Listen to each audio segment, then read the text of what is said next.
So I spent a lot of last month talking about really, really bad artists, and we're talking artists that are traditionally in the games of pop and rap and even some rock music. So I decided, and really had decided after I made those videos, that I wanted to do something a little bit more positive for this month, which of course means that the feedback is going to be a lot more limited because I know how much you guys like to see me flip out and go crazy. But this will have its own breed of controversy behind it, considering the comments will, of course, you'll be wondering why your favorite artist wasn't included or blah, blah, blah. I'm going to get this out of the way real quick. This is just a basic list. If I were to talk about everybody who I really thought belonged in this topic, we would be here for literally days, weeks, probably months. Because there is still a lot of good music out there. And it's time for us to talk about that. It's time for us to talk about some of the best artists in music that are still currently making albums. And we're going to try to focus a little bit more on a mixture between the youth and the old, as opposed to just focusing on things that are brand new. And now we all know how I feel about Justin Timberlake, so it's a fitting place to start. However, I really don't have to say very much. This is an artist that I feel has kind of taken over Michael Jackson's position as the new king of pop, and he's done a lot of great things to really convince a lot of people, whether they be, rock music fans, pop music fans, country fans, whatever, that he's here to stay, and he's definitely going to be a huge force. So I don't really have to touch base on that a lot, because you've probably heard most of it. The reason why that I feel that he's done such great things is just simply his approach. His approach is extremely different. He's looking at this from a little bit more of an older style philosophy and blending that with this new school mentality, and the combination is actually quite nice, so it's almost impossible to ignore. However, somebody who I really like their output and feel that they are definitely worthy of this list is The Roots. Now, The Roots were born as a humble, hip-hop style group that have really kind of evolved their sound throughout the course of their career, from having their songs all be sequentially numbered, where, it's no longer a 1 through whatever format. They're basically going by the number of songs that they've released, so I think they're up to probably about 170 at this point, maybe even pushing the boundaries of 200. But they've also done a lot of work with other artists. For example, they did an album with John Legend that I covered a couple of years ago entitled Wake Up, which definitely had a lot of social awareness to it, really doing a lot of reformation of songs that were done in the 1960s and 1970s, especially the 1970s. And they just recently released an album along with Elvis Costello, and that's another album that really has a lot of that personal feel to it, that personal dictum to it, and it just really has a great message behind it, and it's a really solid affair. If you haven't checked out Wise Up Ghosts by Elvis Costello and The Roots, I definitely recommend that you at least give a couple tracks a listen. It's one where if you hear it too much, it can kind of become a little bit overbearing, but if you are familiar with either of these two artists, you will find that this collaboration really just seems like a match made in heaven.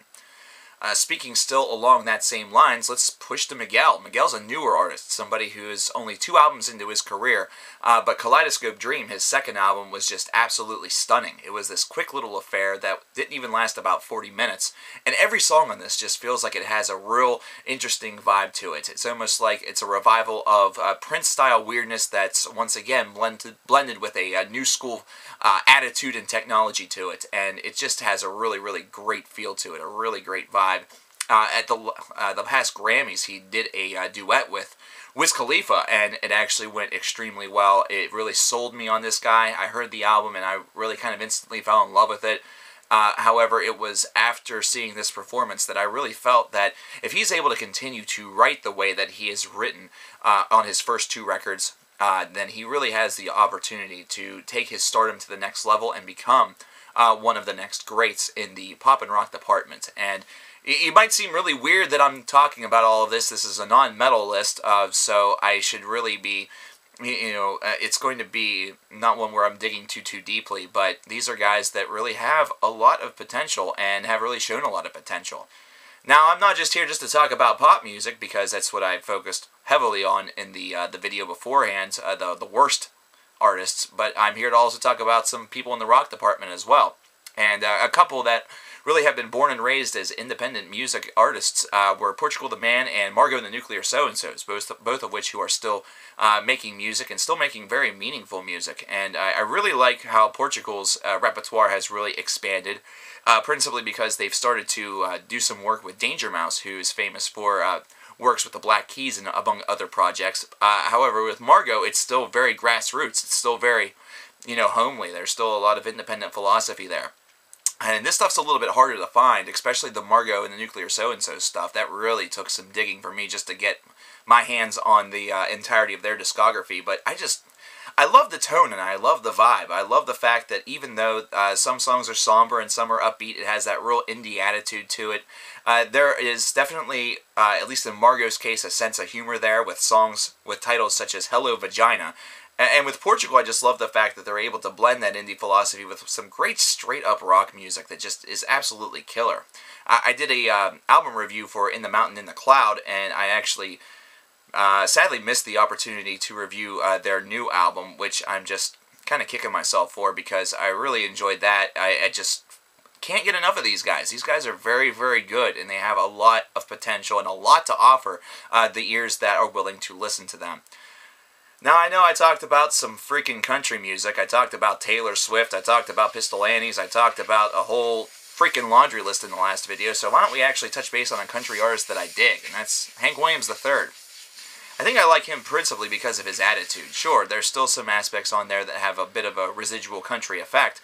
And yeah, he's still technically speaking the, grandson of the great Hank Williams. But whenever you boil down to everything, whenever you get the brass tacks, this is a guy who's willing to go kind of outside of his comfort zone and perform other styles of music. He's distanced himself essentially from the whole Grand Ole Opry culture, and that's something that's really, in my opinion, at least benefited him.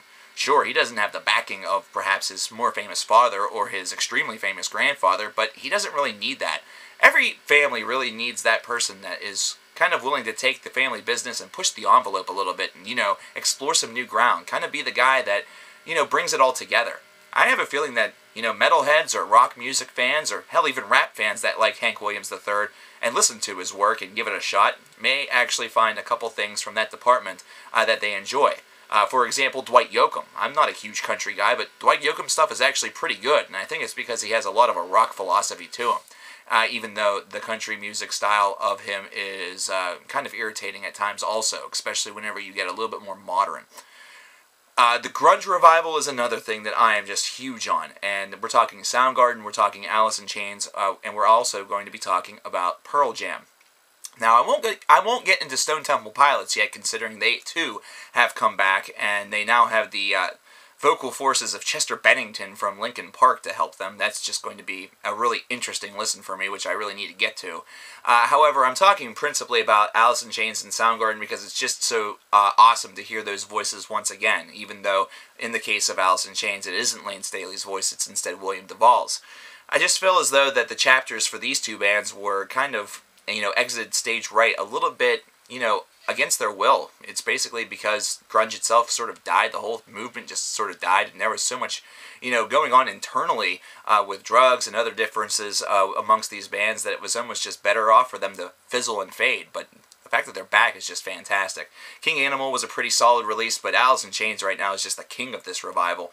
Although Pearl Jam is looking to maybe try to claim that position back, because Pearl Jam has been going on and on and on, and they have basically tried to evolve their sound into a little bit more of an Anthem-esque U2 / Bruce Springsteen style version of the whole grunge movement. But with this new album coming out, I really feel that it's going to be a little bit different. The song Sirens, which is on the radio currently and is the current single for the album, really harkens me back to the days where Eddie was writing, power grunge essentially. Songs such as Black and Jeremy and things like that.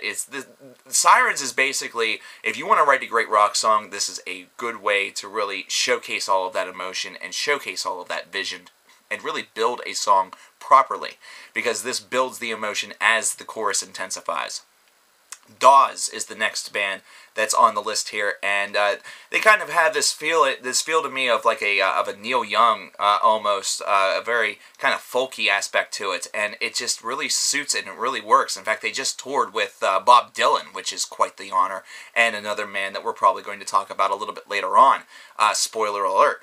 But Dawes has written some really meaningful material in their first couple of albums. I really fell in love with, not this last album, but the album previous. If I Wanted Someone was just a terrific song that really captured my attention almost immediately.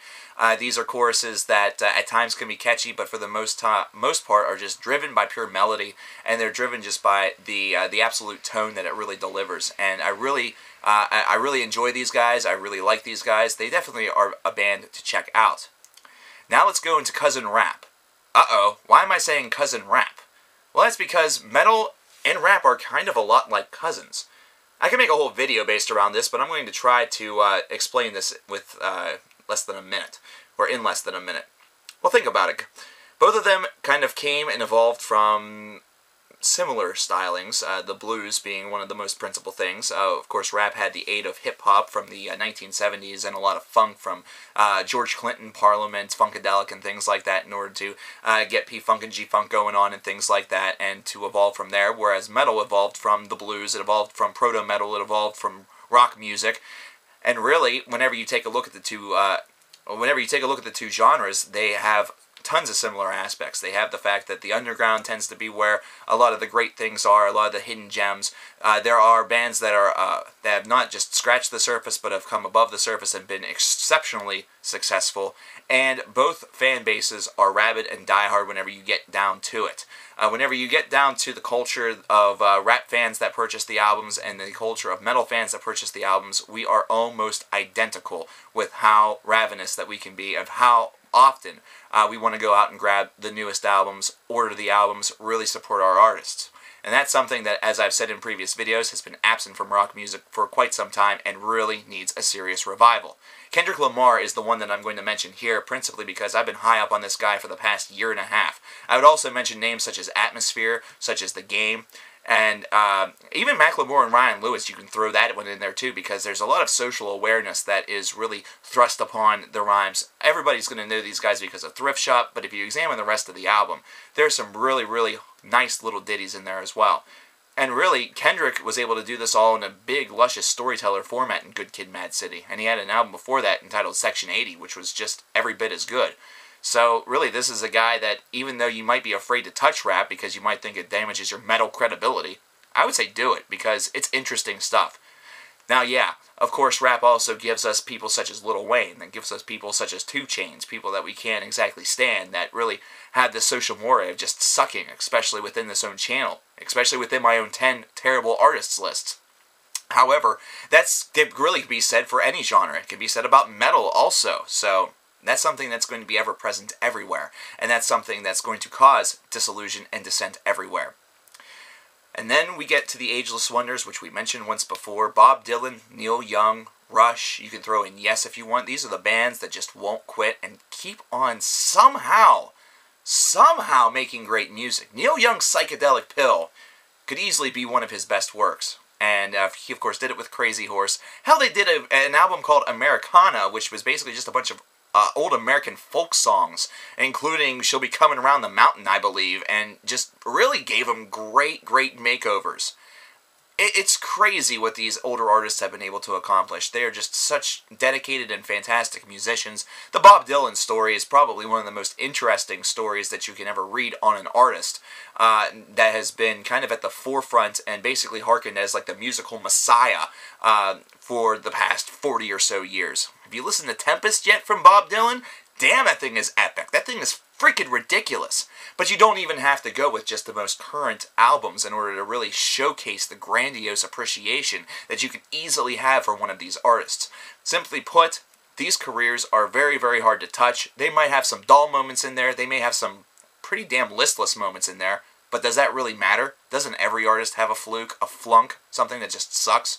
Yeah, it happens. And you know what? With all the different pressures of the recording industry in years past, it's kind of passable to know that these artists had those as well.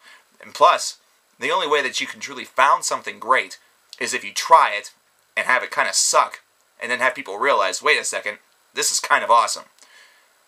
With an artist such as Rush, they're infinite. I mean, that's just all that there is to it.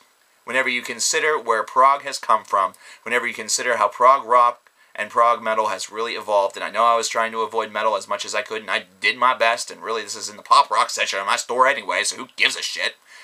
These guys have gone through their own changes, have gone through their own metamorphoses, but they are Rock and Roll Hall of Famers because of it. Finally, we can talk about the youth. We can talk about bands that have every possible capability of shaping the future, and have already done so somewhat. We're talking like Franz Ferdinand, the Arctic Monkeys, the Black Keys, and if you really want to go into artists that have just gotten maybe 1 or 2 albums under their belts, consider ones such as Mumford & Sons, or the Lumineers of Monsters and Men. Waves. The names go on and on and on. I really like this indie revolution only because a lot of this feels like it's being created organically. It's being created in the way in which music really should be created. It's not something that's being dictated, at least not in 100% of the cases, by money. It's not being dictated by fame. It's not being dictated by any of that. It's instead being dictated by writing just kind of the best music that you can, and the reward out there is crazy. And one of the names that I could mention that just released a debut album that I really enjoyed was The Neighborhood. I really thought that The Neighborhood's first album had a lot of kick to it. Sweater Weather was a fantastic lead-off single. It sounded a little bit different. There was just something there that really attracted my attention. I picked up the album and I ended up really enjoying it. Really, I guess what it boils down to is that even if your favorite artist isn't on this list, there's a good chance that they're probably one of the better artists in music anyway, so long as they don't follow a predestined formula that just seems like it's been, disguised, a wolf in sheep's clothing that has just been templated time and time again. But these are some of the best, at least in my opinion, and throughout the month of October, I think we're going to talk about a couple of more. I think we're probably going to talk about some of the best artists in metal, even though I already did a video about that, but that was only 10. And believe me, we can talk about a whole hell of a lot more than 10. But let me know what some of your favorite artists are. And not just some of your favorite artists, but some of the best artists in music right now. Let me know in the comments. Let's talk about this. Let's have a discussion. I'll talk to you guys later.